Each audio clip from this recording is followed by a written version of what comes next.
ایک زیر زمین سب میں ایک عورت چل رہی تھی۔ اچانک اس کی نظر ایک نابینا بھکاری پر پڑی جو دیوار کے ساتھ بیٹھا اپنی بے بسی میں مدد مانگ رہا تھا۔ عورت جھکی جیسے پیسے ڈال رہی ہو، لیکن حقیقت میں وہ اس کی پلیٹ سے نوٹ چرا کر اپنے پرس میں رکھ لیتی ہے۔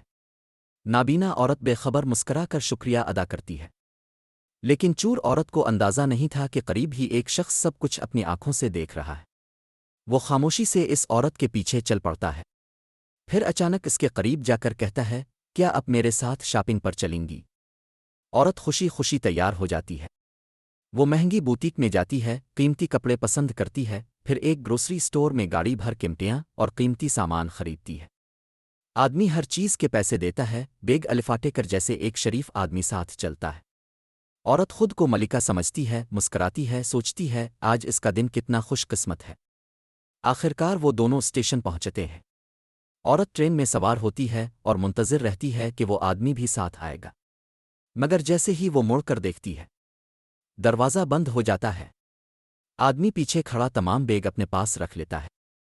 ٹرین روانہ ہو جاتی ہے اور عورت کا چہرہ غصے اور حیرت سے لال ہو جاتا ہے۔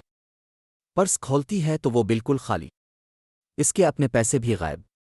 الفادیر وہ شخص سیدھا نابینا عورت کے پاس جاتا ہے اور اس کے سامنے وہ سب تحائف اور سامان رکھ دیتا ہے۔ پتہ چلتا ہے اس نے چوری کے پیسے واپس چھین کر اصل حقدار کو لٹا دیے۔ کبھی کبھی کرما ادیر نہیں لگاتی۔ اگر آپ بھی اتفاق کرتے ہیں تو دل کا ایموجی ڈالیں اور سبسکرائب کرنا نہ بھولیں۔